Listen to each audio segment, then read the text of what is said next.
अस्सलाम वालेकुम। आप देख रहे हैं डबल ए न्यूज़ और मैं हूं अख्तर सिद्दीकी। आज जैसा कि हमने आपको पिछली किस्त में एक अहम तरीन इनकलाबी इजाद के हवाले से मालूमात दी थी और आज मैं उसकी दूसरी किस्त जो है वो पेश करने जा रहा हूं। और हैरत अंगेज़ बात यह है कि उस अहम तरीन ईजाद के हवाले से एक नया इंकशाफ सामने आया है कि वो ईजाद जो असल ईजाद है वो अब कहाँ है, वो कहाँ गायब है, वो किसके पास है, वो किस शक्ल में है। और जिस ईजाद के करने के लिए साबिक सदर परवेज़ मुशर्रफ ने कोशिश की और उन्होंने जो है नादरा हुकाम को 60 रोज़ भी दिए, तो ये सारा मामला आखिर हुआ कैसे और ये सारा सिलसिला चल कैसे रहा था। और ये इनकलाबी ईजाद जिससे लाखों नौजवानों को रोज़गार मिला, तो वो आखिर ईजाद जो है वो असल जो ईजाद है जिसको हम ऑफिशियल गज़ट का हिस्सा बनाकर इस मुल्क के लिए बहुत ज़्यादा फ़ायदा ले सकते थे, वो ईजाद कहाँ है, वो चीज़ कहाँ है, उसके हवाले से भी हम आपको तफसीलात बताएंगे। इससे पहले आपको ये बताना मैं ज़रूरी समझता हूँ कि जब ये इस ईजाद के लिए काम शुरू हुआ तो हुआ ये कि कौमी शनाख्ती कार्ड बनाने के लिए साबिक सदर परवेज़ मुशर्रफ ने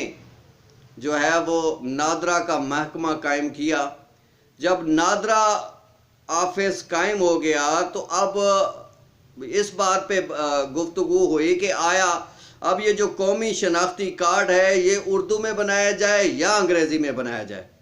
तो इस पर जो है वो ज़िम्मेदारी ये लगाई गई कि ऐसा करते हैं कि जो हुई है एक लिहाज से 1996 की जो मरदमशुमारी है उसमें जो हमारे पास डाटा इकट्ठा हुआ है हम उसी की मदद से जो है हम सारा काम कंप्लीट कर लेते हैं और उसी की फहरिस्तें हम उठा लेते हैं और उसको हम अंग्रेज़ी में जो है वो उसका ट्रांसलेट करके उसको फिर हम वो मुंतकिल कर देंगे। इस दौरान जो नादरा हुकाम ने बहुत खूबसूरत अपना काम तो किया। इस हवाले से नादरा हुकाम ने वो जो मैंने आपको अहम तरीन शख्सियत के हवाले से पिछली किस्त में बताया था, तारिक हमीद जो कंप्यूटर के मामले में इंतहाई माहिर शख्स हैं, उनको उन्होंने जो है वो बुलाया और उनसे अलग एक मीटिंग की। इसके बाद एक और मीटिंग मुख्तदरा कौमी ज़बान में होने जा रही थी, मगर उससे पहले वो चाहते थे कि तारिक हमीद से हम मालूमात हासिल कर लें कि हमें आखिर करना क्या है, हम ये कौमी शनाख्ती कार्ड आखिर कैसे बना सकते हैं, क्या करें। तो इस पे जब नादरा के आला हुकाम ने तारिक हमीद साहब से अलग रब्ता किया और उनसे जब ये पहली नशिस्त हुई तो तारिक हमीद साहब ने उन्हें कहा कि आप ये जो डाटा आप मरदमशुमारी का लेके खड़े हैं इस पे तो सालों लग जाएंगे इसको ट्रांसलेट करने में, क्योंकि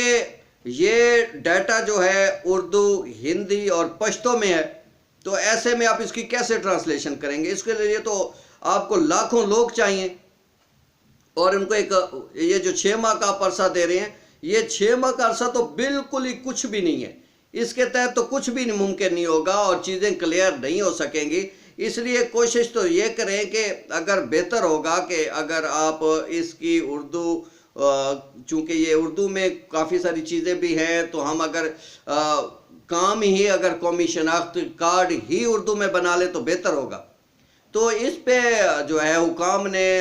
काफ़ी देर गौर व खोज किया, फिर वो भी इस नतीजे पर पहुँचे कि तारिक साहब आप जो कुछ कह रहे हैं बिल्कुल हर्फ ब हर्फ दुरुस्त है और हमें अब ये शनाख्ती कार्ड जो है वो उर्दू में बनाना है। तो इसके लिए उन्होंने तारिक हमीद साहब को कहा कि हम आपको जो है 3 माह का अरसा दे सकते हैं, आप 3 माह के अरसे में हमें ऐसा कोई उर्दू कीबोर्ड बना दें कि जिससे हम मदद लेकर जो है हम कौमी शनाख्ती कार्ड बना सकें। इस पर तारिक हमीद ने कहा कि आप तो 3 माह की बात कर रहे हैं, मैं आपको ये कीबोर्ड 1.5 माह में बना के दे सकता हूँ, क्योंकि ये मेरे मुल्क का मामला है,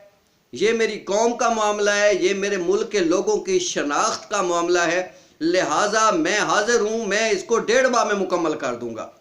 तो इस पे हुकाम ने बहुत तारीफ की तारिक हमीद साहब की और कहा कि हमें ये बात मंजूर है, आप हमें ये बना दें। तो तारिक हमीद साहब ने वो कीबोर्ड तो बना दिया जो अब आपके नादरा के ज़ेर इस्तेमाल भी है, मगर दिलचस्प पहलू ये है कि उस उर्दू कीबोर्ड को,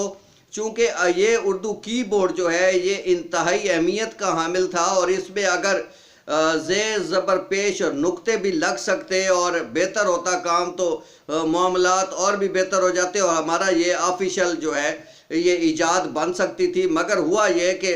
चूँकि हुकाम को बहुत जल्द में ये चाहिए था कीबोर्ड, तो इस पर जो है वो वही जो बन गया था, जो तारिक हमीद साहब ने उनको बना के दिया,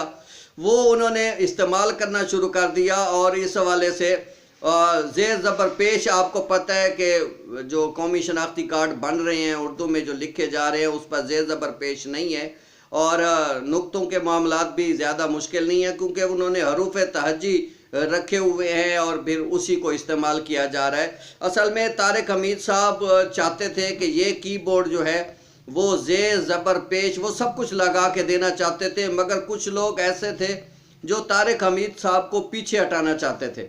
क्योंकि वो अच्छी तरह जानते थे कि अगर तारिक हमीद साहब ने ओरिजिनल उर्दू कीबोर्ड बना दिया और वो सामने ले आए तो फिर लामाला इसको हमें ऑफिशियल गज़ट का हिस्सा बनाना पड़ेगा, और अगर ये ऑफिशियल गज़ट का हिस्सा बन गया तो ज़ाहिर सी बात है कि ये फिर पूरे पाकिस्तान में राइज हो जाना है और ख़ुद ब खुद उर्दू हर जगह आ जाएगी, चूँकि ब्यूरोक्रेसी नहीं चाहती थी कि अंग्रेज़ी के अलावा कोई और ज़बान आए। तो इसलिए शुरू से ही उर्दू की मुखालफत की जा रही थी और उर्दू के हवाले से रोड़े अटकाए जा रहे थे। हालांकि हमारे आइन कानून में भी लिखा हुआ है कि हम जो है ना, ये हमारी कौमी ज़बान उर्दू होगी और हम इसको जो है वो बेहतर तरीके से आगे प्रमोट भी करेंगे, और मुख्तरा कौमी ज़बान का इदारा बनाया भी उर्दू की तरवीज और तरक्की के लिए था। ये और बात है कि इस इदारे में आने वाले जो चेयरमैन थे उन्होंने इस इदारे को महज अपनी किताबें छपवाने और दूसरों की किताबों पे अपने नाम लिखवाने तक ही इस पे ज़्यादा वो तवज्जो मरकूज़ रखी है। और हम आपको ये भी बताएंगे एक नशिस्त में इंशाल्लाह कि किसने जो है वो डिक्शनरी उर्दू की बनाई और फिर बनाने वाला कौन था और उस पे मुसन्निफ बन के नाम किसका लिखा गया,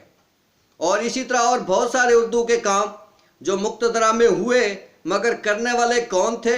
और उसका क्रेडिट लेने वाले कौन थे, इन सारों के हवाले से इंशाल्लाह हम आपको तफसीलात देंगे। फिलवक्त हम आपको ये बताना चाह रहे हैं कि इस वक्त जो नादरा के ज़ेर इस्तेमाल उर्दू कीबोर्ड है, अभी उसमें बहुत सारी तब्दीलियाँ और अहम तरीन काम किए जाने थे, मगर चूँकि तारिक हमीद साहब के मुखालिफिन बहुत ज़्यादा पैदा हो गए थे, क्योंकि इस कौम का अलमिया ये है कि जैसे आज इमरान खान साहब जो है मुल्क में बहुत सारी तब्दीली लाना चाहते हैं, वो करप्ट अनासर के ख़िलाफ़ सख्त से सख्त कार्रवाई करना चाहते हैं, उनके सामने मुख्तलिफ रोड़े अटकाए जाते हैं। कभी कोई स्कैंडल आता है तो कभी अपोजिशन खड़ी हो जाती है, तो कभी कोई दीनी जमातें अपना मामला लेके खड़ी हो जाती हैं, तो कभी कोई आड़ बनता है तो कभी कोई आड़ बनता है। तो ये जैसे उनके राह में रोड़े अटकाए जा रहे हैं, इसी तरह तारिक हमीद साहब की राह में भी रोड़े अटकाए गए। ये और बात है कि नादरा ने बहुत खूबसूरत काम किया, नादरा आज भी बहुत अच्छा काम कर रहा है और उस वक्त भी तारिक हमीद साहब के साथ नादरा ने बहुत कोऑपरेशन किया, और इस हवाले से तारिक हमीद साहब को जिस तरीके से फैसिलिटेट किया गया और जिस तरीके से उनकी मुआवनत की गई और उनके साथ जो है उनसे तामुन किया गया, वो भी अपनी मिसाल आप है। मगर अब ये उर्दू कीबोर्ड जो असल है, जो असल ईजाद है, वो किसके पास है? वो ज़ाहिर सी बात है अभी उसका खाका सब कुछ तो तारिक हमीद साहब के पास है। अब आने वाले दिनों में इंशाल्लाह हम अगली किस्त में आपको बताएंगे कि वो ईजाद तारिक हमीद साहब अपने मुल्क के लिए कैसे पेश कर सकते हैं और कौन लोग हैं जो नहीं चाहते तारिक हमीद साहब पाकिस्तान वापस आएँ और ये ऑफिशियल गज़ट का ये जो उर्दू कीबोर्ड है वो हिस्सा बने। और अगर ये हिस्सा बना तो उर्दू को कितने फ़ायदे होंगे, अदालतों में किस हद तक इसमें सहूलत मिलेगी, ये सारी चीज़ों के हवाले से हम आपको इसकी तीसरी किस्त में बताएंगे।